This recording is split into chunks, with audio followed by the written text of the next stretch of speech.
출애굽기 3장 15절입니다. 하나님이 또 모세에게 이르시되 너는 이스라엘 자손에게 이같이 이르기를 너희 조상의 하나님 여호와 곧 아브라함의 하나님, 이삭의 하나님, 야곱의 하나님께서 나를 너희에게 보내셨다 하라. 이는 나의 영원한 이름이요 대대로 기억할 나의 칭호니라.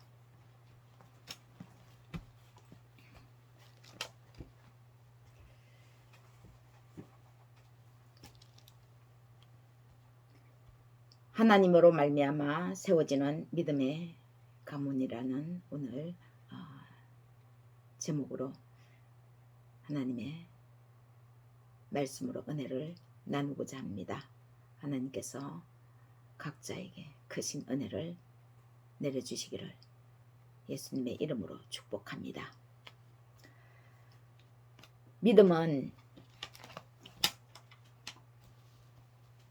믿음에 있어서 먼저 족보는 매우 중요합니다. 내가 누구인지를 말해주는 근본이 족보이죠. 우리는 대개 어디 출신인지를 많이 듣습니다. 내가 누군가에게 말을 할 때도 또 다른 사람으로부터 내가 들을 때에도 나는 어디 출신이다. 우리는 대개 이런 말들을 많이 합니다.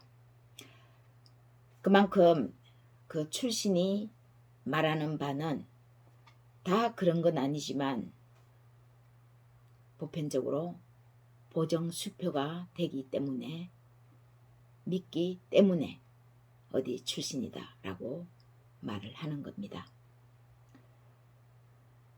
우리가 사람을 채용할 때 특히 블라인드 채용을 할 때는 모든 사람을 백지수표에서 대할 수밖에 없지 않습니까? 그 중에 뭔가 단서가 되는 것이 믿을 만한 보정수표가 어떤 누군가에게 있다면 모든 사람이 백지에서 출발하는데 어떤 한 사람에게 믿을 만한 무언가가 발견된다면 그 많은 사람 중에 그 사람을 뽑을 것입니다. 성경에서는 특별히 족보 이야기가 복음의 맨 처음에 등장합니다. 누가 누구를 낳고 뭐 이리 낳는 것이 중요한가?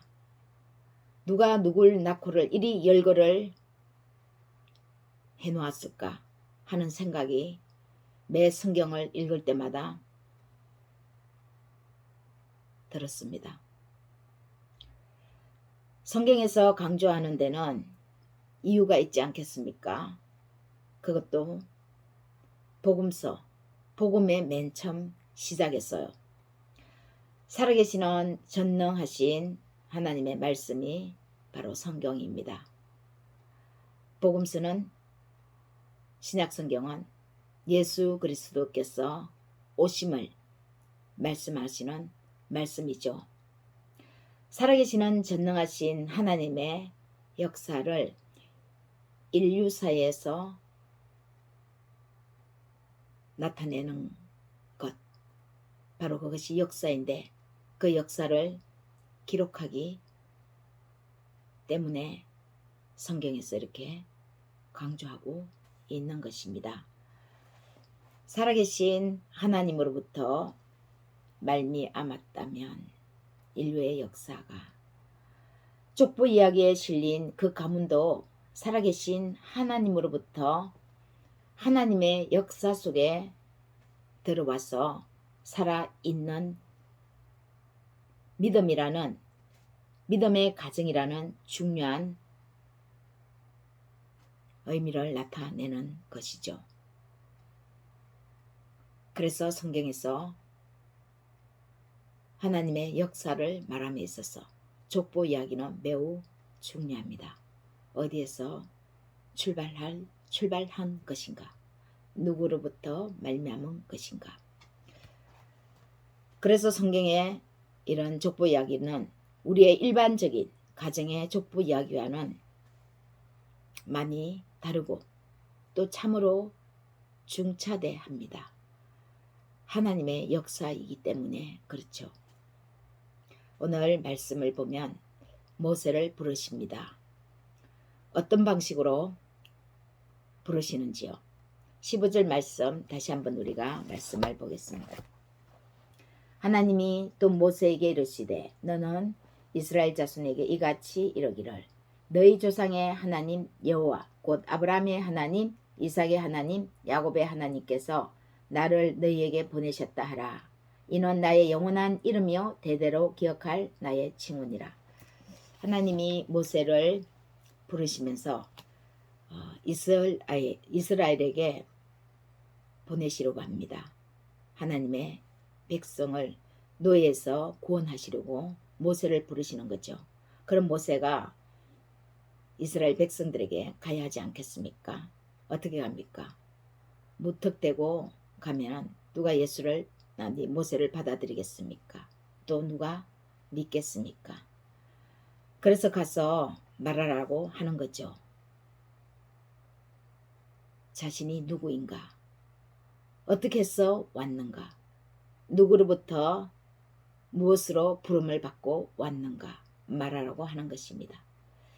모세야 하고 너는 어떤 사람이다 라고 모세 자체만 부르시면 되는데 굳이 수식어를 엄청 열거하면서 만나보지도 못했던 먼 조상의 이름을 덜먹이시는 것입니다. 당연히 아브람, 이삭, 야곱을 모세도 믿음의 사람이니까 알죠. 그러나 조상이기 때문에 직접적으로 만난 적은 없지 않았습니까? 이런 지나간 조상을 모세에게 덜먹이십니다. 그 조상을 덜먹이시면서 모세를 하나님께서 부르시고 이스라엘 백성에게 보내시려고 하는 것입니다. 모세와 하나님의 관계는 모세가 어떤 사람인 것을 그 가정, 기본을 통해서 중요한 것입니다. 그리고 하나님은 그 가문을 통해서 하나님의 전능하신 살아있는 역사의 칭호로 불리어놓은 것이 중요합니다. 모세와 하나님의 관계가 중요하죠. 모세의 믿음의 조상이 누구인가? 그 믿음의 조상과 하나님은 어떤 관계인가? 지금 모세를 부르시는 모세와 하나님은 이 조상들과 어떤 관계에 연관되어 있는가? 매우 중요한 것입니다. 모세를 부르시면서 대대로 모세가 기억할 칭호는 영원하신 하나님이신데 그 영원하신 하나님이 아브라함의 하나님, 이삭의 하나님, 야곱의 하나님께서 자기 자신을 부르셨고 보내셨다는 것을 기억하는 일입니다. 모세가 기억해야 할 일은요. 아브라함의 하나님, 이삭의 하나님, 야곱의 하나님이라는 사실이죠. 모세는 어느 날 갑자기 땅에서 솟아오르지 않았습니다. 하늘에서 우박 떨어지듯이 뚝 떨어지지 않았습니다. 모세에게는 엄연히 태어난 족보가 있는 것입니다. 모세의 뿌리가 있다는 거죠. 모세를 부르실 때도 모세를 세상에 보내실 때도 그 기초는 모세의 근본, 그 가문의 발판에 의해서 세워진다는 것입니다.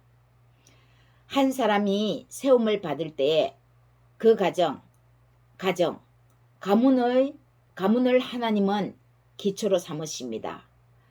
가정 없는 사람이 없고 가문 없는 사람이 이 세상에는 단 한 사람도 없습니다. 태어나서 어떻게 하다 보니까 고아가 될 수도 있고 그렇지만 가정 없는 사람, 가문이 없는 사람은 없다는 거죠. 이스라엘이라는 나라가 어떻게 세워졌습니까? 아브람, 이삭, 야곱 위에 세워졌다고 할 수 있습니다.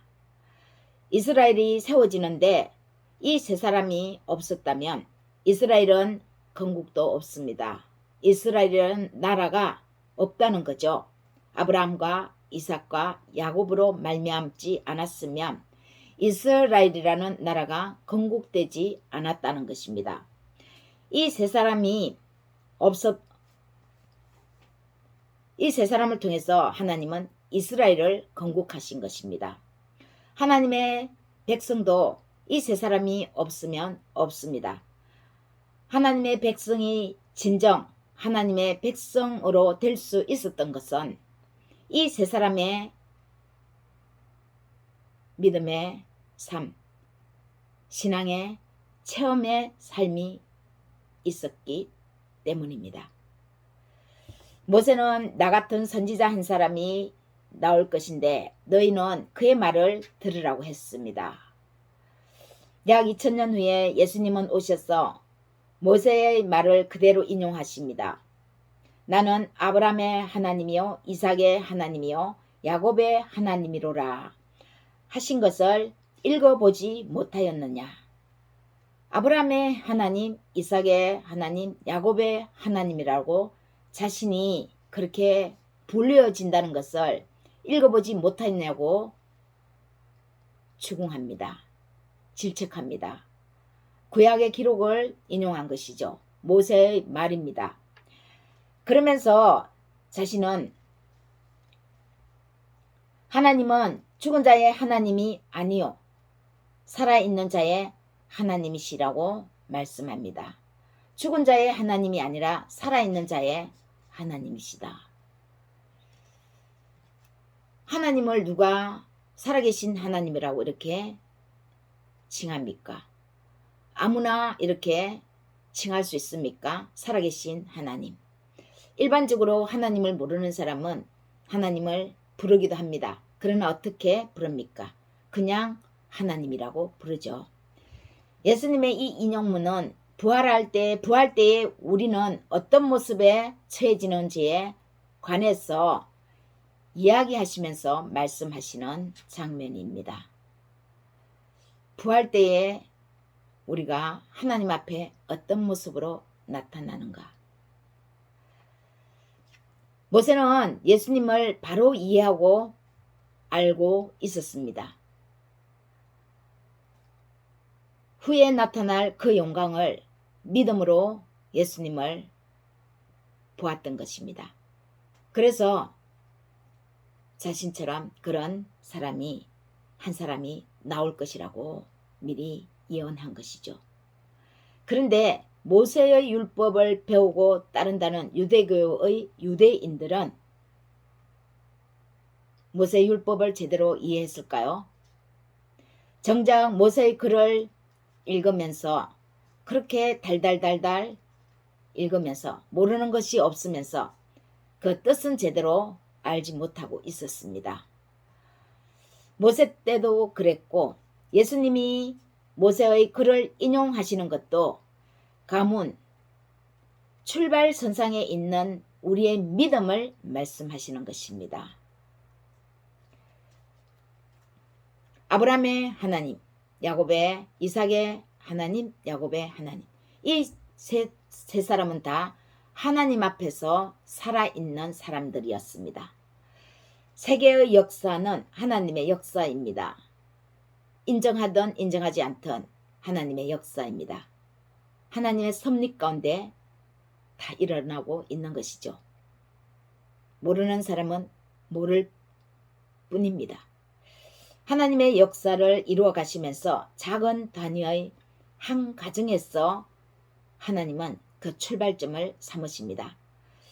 맨 처음 인류의 역사를 시작하실 때 에덴 동산에서 아담과 하와를 그 가정을 일으켜서 가정을 세우시면서 인류의 역사를 만드셨죠. 그 가정은 바로 믿음의 가정입니다. 하나님은 출발선상에서 한 가정을 택하시는데 그 택하신 가정을 세우시는데 바로 믿음의 가정으로 택하시고 세우신다는 사실입니다. 그런데 이 믿음의 가정으로 부름받고 택함받는 하나님의 음성을 듣는 사람은 누구인가가 하는 것이 오늘의 바로 핵심입니다. 과연 하나님께서 한 가정을 택하시고 그 가정을 부르셔서 믿음의 반열선상에 올리면서 그 가정을 통해서 하나님의 역사를 이루어 가시는데 그 역사를 이루어 가신다는 사실을 알아야 하나님의 역사구나 할 수 있지 않겠습니까? 그러면은 하나님의 역사를 알아야 하고 알 수 있는 사람은 누구입니까? 바로 자기 자신입니다. 하나님과 관계되어서 하나님의 음성을 들을 수 있는 사람입니다. 믿음의 신앙을 가진 사람입니다. 아무리 자기 가정을 믿음의 가문으로 세워주셨고 또 하나님의 섭리 가운데 하나님의 뜻을 이루시고자 계획하셨어도 자기 자신이 이 음성을 듣지 못하면 아무리 다른 사람한테 하나님께서 말씀을 하셔도 내가 듣지 못한다면 하나님의 역사는 하나님의 그 뜻은 그 계획은 알지 못하는 것입니다. 장황하게 하나님께서 아무리 역사를 펼쳐 놓아도 내가 그 역사를 내 믿음의 눈으로 내 믿음의 귀로 보지 못하고 듣지 못하면 아무런 소용이 없다는 것이죠. 하나님의 역사는 일어나지 않습니다. 그럼 어디에서 일어납니까? 다른 사람을 통해서 하나님은 이루어 가시는 거죠. 물론 태어난 택하신 가정이면 하나님께서 택하신 가정이면 그 가문이면 강제적인 동원을 일으켰으라도 하나님은 하실 수는 있습니다. 하나님이 하시고자 하시면은 다 하시니까요. 그러나 하나님은 중요한 한 가지를 우리에게 주셨죠. 우리의 자유의지를 주셨습니다. 즉 최대한 인격적인 신뢰 관계에서 우리와 하나님은 관계를 맺었습니다. 그리고 하나님의 뜻을 하나님의 그 계획을 인격적인 관계에서 우리에게 나타내 주시려고 하시는 것입니다. 우리를 하나님의 부르심에 응답하도록 하나님은 기다려 주시는 것입니다. 그래서 유명한 사도 바울이 그토록 하나님이 자기에게 오래 참으셨다는 것을 알고는 믿음이 깨어나서 그렇게 눈물로 펑펑 쏟는 것입니다. 아무것도 아닌 자기를 그토록 하나님께서 오래 기다려 주셨나 그 감격에 겨워서 전도 여행을 남은 기간 남은 삶을 그렇게 보내는 것이 아니었습니까?